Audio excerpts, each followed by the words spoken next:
और बहनों, नमस्कार, खुलम खा।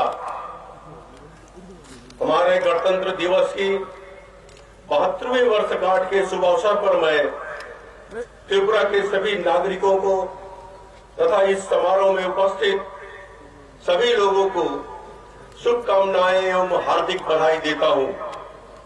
मैं इस अवसर पर राज्य और केंद्र सरकार की ओर से हमारे बहादुर सशस्त्र बलों के सदस्यों को भी बधाई देना चाहूंगा, जो हमारी जल, थल और वायु सीमा की रक्षा कर देश की सुरक्षा को सुनिश्चित करते हैं।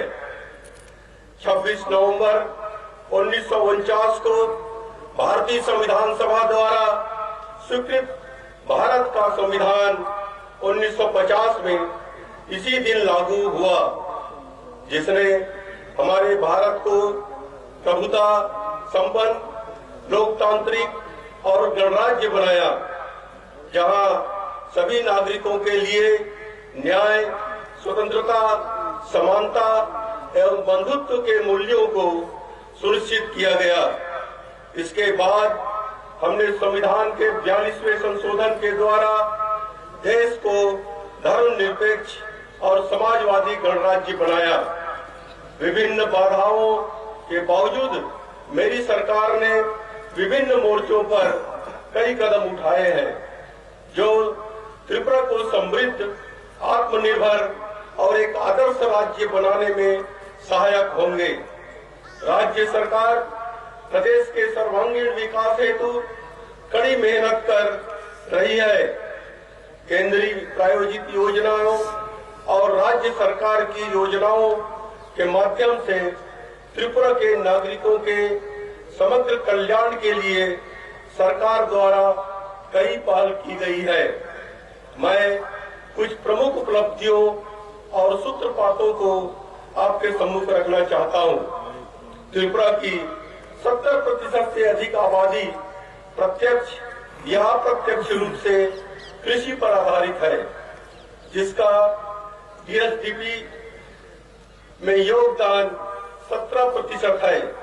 फसलों में विविधता लाने और किसानों की आय बढ़ाने के लिए हाइब्रिड मक्का और उड़द की खेती पर जोर दिया जा रहा है। 15,000 हेक्टेयर अतिरिक्त भूमि पर जैविक खेती की जा रही है। स्वयं सहायता समूह के आय अर्जन हेतु कृषि मिशनरी बैंक स्थापित किए गए हैं।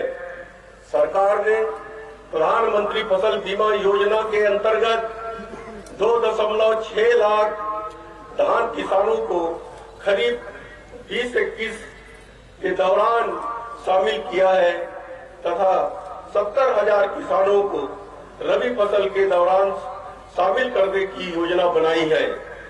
प्रधानमंत्री किसान सम्मान निधि के अंतर्गत कुल 271 करोड़ रुपए की राशि सीधे 2,26,000 किसानों के बैंक खातों में स्थानांतरित कर दिया गया है।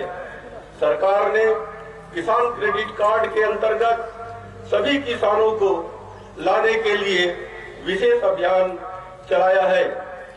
इस वर्ष 81,000 किसानों का केसीसी कार्ड मंजूर किया जा चुका है, जिसके अंतर्गत 300 करोड़ रुपए स्वीकृत किए गए हैं और 200 करोड़ रुपए 50,000 किसानों को वितरित किए जा चुके हैं। किसानों तक उन्नत तकनीकी जानकारी पहुंचाने हेतु कृषक बंधु केंद्र खोले गए हैं।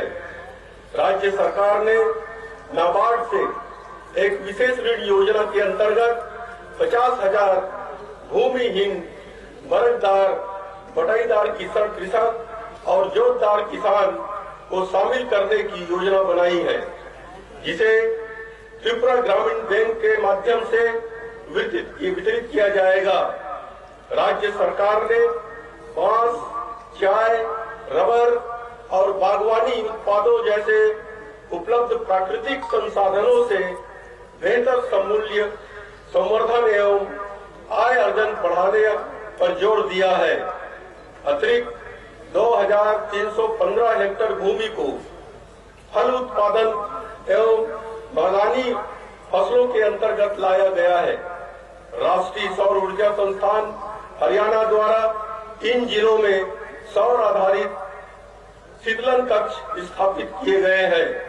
पूरे साल अनानास के निरंतर उत्पादन को सुनिश्चित करने के लिए केमिकल स्ट्रेगिंग प्रक्रिया के माध्यम से 505 हेक्टेयर भूमि में अनानास की खेती के लिए नई योजना शुरू की गई है।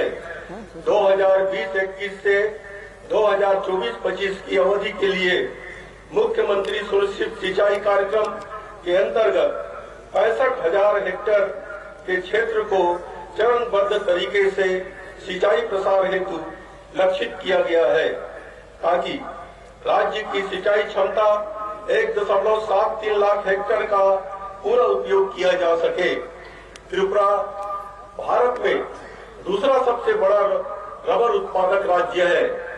राज्य सरकार रबर सीड की गुणवत्ता में सुधार लाने के लिए स्मोक हाउसेस के निर्माण पर बल दे रही है।